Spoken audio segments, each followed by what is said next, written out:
Hey guys, in the injection room testing some injectors, and I'm building some injectors. So I just wanted to have a little chat about how you should store your injectors, because for whatever reason, a lot of people are not storing them properly. I shouldn't say, maybe don't know how to store them. So this is a set of VP44 injectors from a 98 to 02 Cummins.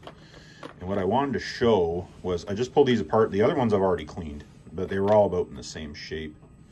So I just wanted to show you guys what we're dealing with. So customer pulled these out of his truck and then put them in a box, and they sat. Now I don't know where they sat, but he said they sat in a in his garage, I think is what he said to me. But what I wanted to show was these sat for like 3 years, and they came out of a running truck, so they were, good-ish. But I want to show you all the rust that is now inside there, if you can see that. So thinking that these injectors are good just to throw back in again, they're not. They need to be gone through.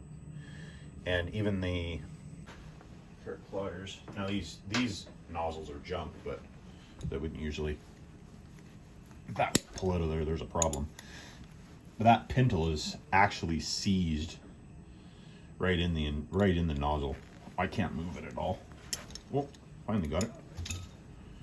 So that would in turn mean these are junk. So if you're going to store injectors, the best way to do it, and I'll show you what to do.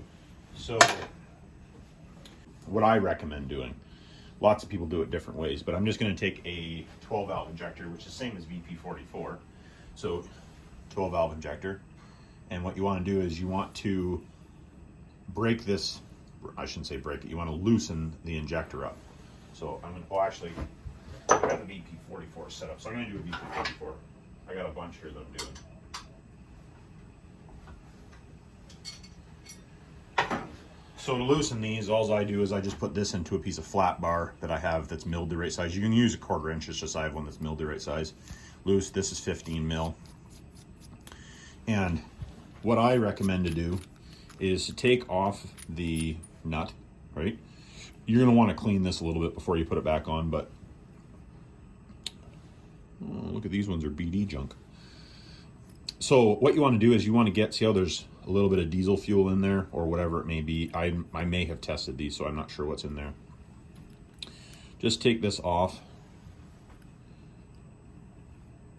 And these ones aren't rusty inside, so that's nice.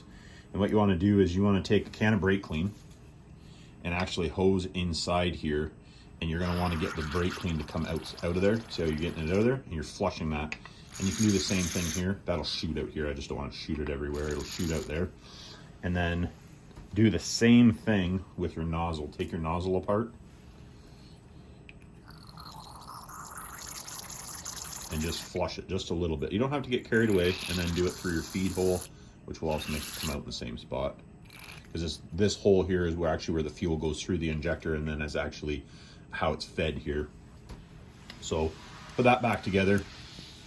And at this point, these are junk anyway, but at this point, what I recommend doing is you're going to put this back together. Now, what you can do is you can dab a little bit of oil in there. So basically just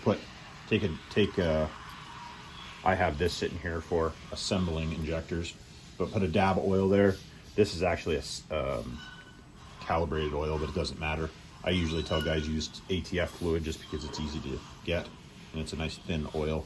You want to use something that is not going to absorb water. Put your nozzle back on there again, drop of oil in there. It doesn't hurt anything, but it makes sure that you don't have any contaminants inside there. And then, like I said, you should clean this out too. And then you can go ahead and tighten this nut back on. I do these nuts at 45 foot-pounds. Tighten that back on, and then you know that the system is clean inside there, or everything has no diesel fuel in it. And then what I do is you take a jar. Obviously this jar I don't think would fit. You could probably fit 6 inside there. Take a jar like this, a glass jar, and fill it. Put all your injectors in there, and then fill it with ATF fluid. Now when I do it, I use calibrated oil, but I have calibration oil. That's the only reason I use it, but fill it up with ATF fluid. And when you do that, that way the moisture can't get into the injectors. Put the lid on and then, you know, mark on what they are. And these will stay good forever. And I call it pickling injectors is what I call it. But if you do that, you will never have an injector failure from it sitting. Now, if you just pull them out and you don't know if they're really good or not, in my opinion, it's still not a bad idea. But if you don't want to take them apart, if you, at the very least, what you can do is store them, like I said, take them all, put them inside of a jar, fill the jar up with ATF fluid. And what I recommend doing, if you're not taking them apart, even if you take them apart, I guess it doesn't really matter, but if you don't take them apart, is if you look at the way the injector is designed, the cavity starts here and works its way up, right? So if you put it inside the jar like this, you're going to get air trapped in it when it's sitting in there like that, right? So if you put it this way, the air will still get trapped, but I find that over time, you know, heat cycles up and down, it'll actually flush itself out and will be completely filled with ATF fluid. So just thought I just wanted to mention that. So if you are putting them in there like that, put them nozzle face down. Just, you know, don't drop them in the jar, because if you do, you'll break the jar, and it's not good for the nozzle either. So put them, same with your 12 valve injector. It's the same idea. It has that cavity inside there that's the same way. So if you put them like this, at a certain point, you should flush out this, you know, if there's any air or anything like that that's in there. So I do recommend at least unthreading them. And then if you're doing it with the 12 valve injector, I do those at 40 foot-pounds, the nozzle nut at 40 foot-pounds. Just make sure you have everything lined back up properly, because if you don't, you can have problems. So just thought I'd mention that to you guys, a little video while I was here when these things were full of rust. I just wanted to show you guys what, you know, to preserve what you're doing. You know, if you have a good set of injectors, these were good injectors, so I was told. When he put them away, he put them in the truck, and the truck wouldn't run, couldn't figure out why. And that's why, from it sitting, it has filled up with rust. And the reason for that is diesel fuel will hold, the newer diesel fuel, especially now, it has biodiesel in it a little bit.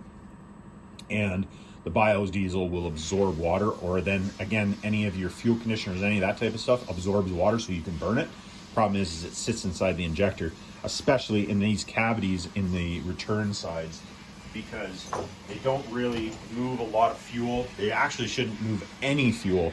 So if there's water or condensation or whatever, it gets inside there, and there's no way for it to get out. So hopefully this video saves a guy a set of injectors.